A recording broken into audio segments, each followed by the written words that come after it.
जय हिंद साथियों, आप सभी का हमारे चैनल गुरुकुल 21 में स्वागत है। आज आपको इस वीडियो में भारत के प्रमुख बंदरगाहों के बारे में हम बताएंगे। भारत का हम जानते हैं कि समुद्र तट बहुत ही लंबा है, 6100 किलोमीटर। भारत के मुख्य तटीय भूमि की जो समुद्र तट की लंबाई है 6100 किलोमीटर है। अगर इसमें द्वीपों को भी जोड़ दिया जाए तो इसकी लंबाई 7516 किलोमीटर हो जाती है। 7516 किलोमीटर की इस समुद्र तटी पर भारत में लगभग 200 छोटे और 13 बड़े बंदरगाह हैं। भारत में पूर्वी तट पर और पश्चिमी तट, पूर्वी तट पर भी 6 बड़े बंदरगाह हैं और पश्चिमी तट पर 6 बंदरगाह हैं। एक बड़ा बंदरगाह पोर्ट ब्लेयर बंदरगाह है जो अंडमान निकोबार द्वीप समूह की राजधानी है। इस पूरी वीडियो में हम लोग बंदरगाहों के बारे में समझेंगे। बंदरगाह होते क्या है? किसी भी देश की राजनीतिक और आर्थिक, सांस्कृतिक भी सभी प्रकार की विकास के लिए बंदरगाहों का होना अत्यधिक महत्वपूर्ण है, क्योंकि बंदरगाहों से न सिर्फ वस्तुओं का आदान प्रदान होता है, सेवाओं का ही आदान प्रदान नहीं होता है, यहाँ पर शिक्षा, संस्कृति, व्यापार, व्यवसाय, कला, संस्कृतियों आदि का हम आदान प्रदान होता है। इसीलिए बंदरगाहों का किसी भी देश की राजनीतिक और सांस्कृतिक, आर्थिक और वैज्ञानिक दशा को बदलने में महत्वपूर्ण भूमिका निभाते हैं। हम जानते हैं कि गुजरात हमारे देश का सबसे संपन्न जो राज्य है, सबसे विकसित राज्य, उसके पीछे कारण क्या है? क्योंकि गुजरात सिंधु सभ्यता के काल से गुजरात में लोथल बंदर के द्वारा पूरी दुनिया की सभ्यताओं से जुड़ा रहा। तो इससे ये होता है कि जब दुनिया से हम जुड़ेंगे, दुनिया की नई नई चीज़ों को दुनिया की चीज़ों को हम लेंगे और दुनिया को अपनी चीज़ों को हम देंगे। तो इसी प्रकार भारत के 13 बड़े बंदरगाहों को हम लोग देखते हैं। आते हैं वीडियो पर। हम लोग बंदरगाह किसे कहते हैं? समुद्र तट पर स्थित जिन नगरों द्वारा किसी देश का व्यापार विदेशों से होता है, बंदरगाह कहलाता है। भारत में 13 बड़े बंदरगाह हैं, जिसमें 6 बड़े बंदरगाह पश्चिमी तट पर और 6 बड़े बंदरगाह पूर्वी तट पर स्थित हैं। अंडमान निकोबार द्वीप समूह एक 13वां बंदरगाह है, पोर्ट ब्लेयर, अंडमान निकोबार द्वीप समूह पर। आते हैं हम लोग कांडला बंदरगाह। यह गुजरात में कच्छ की खाड़ी तट पर स्थित एक ज्वारीय बंदरगाह है। इस बंदरगाह से सर्वाधिक खनिज तेल का आयात किया जाता है। पश्चिमी देशों से जो पेट्रोलियम का आयात होता है इसी बंदरगाह पर होता है, इसीलिए इसे खनिज तेल बंदरगाह भी कहते हैं, या इसे रसायन बंदरगाह भी कहते हैं। मुंबई, यह भारत का सबसे बड़ा एवं प्राकृतिक बंदरगाह है। इस बंदरगाह से सर्वाधिक लोगों को भेजा जाता है, अतः इसे सवारी पत्तनम कहा जाता है।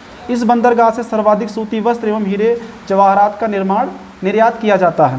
नावा सेवा, मुंबई बंदरगाह के भार को कम करने के लिए उसके बगल में ही एक नया बंदरगाह विकसित किया गया है, जो भारत का आधुनिकतम बंदरगाह है। नावा सेवा यह मुंबई में बनाया गया कृत्रिम बंदरगाह है। इसका नया नाम जवाहरलाल नेहरू बंदरगाह है।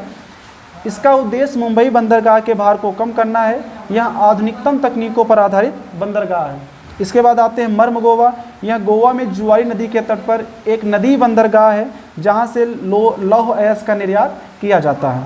न्यू मंगलौर, यह कर्नाटक में मंगलौर से 9 किलोमीटर दूर स्थित बंदरगाह है, जो पश्चिमी तट से पश्चिमी देशों को सर्वाधिक लौह अयस्क का निर्यात किया जाता है।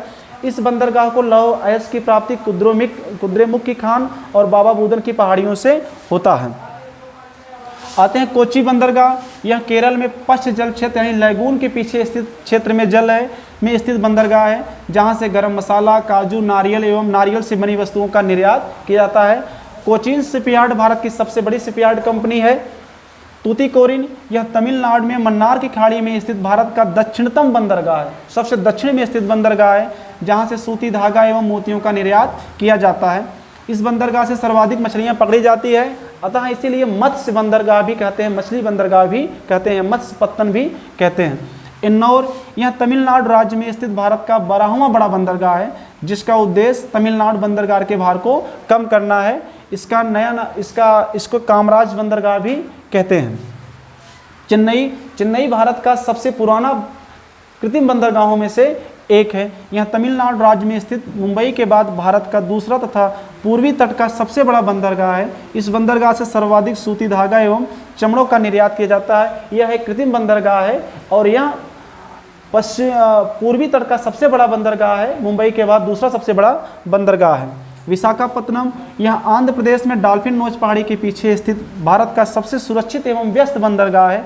यह भारत का सर्वाधिक लौह अयस्क निर्यातक बंदरगाह है। लोहे का सबसे अधिक निर्यात इसी बंदरगाह से होता है। पारादीप, यह उड़ीसा में महानदी के डेल्टाई क्षेत्र में स्थित भारत का लौह अयस्क निर्यातक बंदरगाह है। जिसका मुख्य उद्देश्य विशाखापत्तनम बंदरगाह के भार को कम करना है।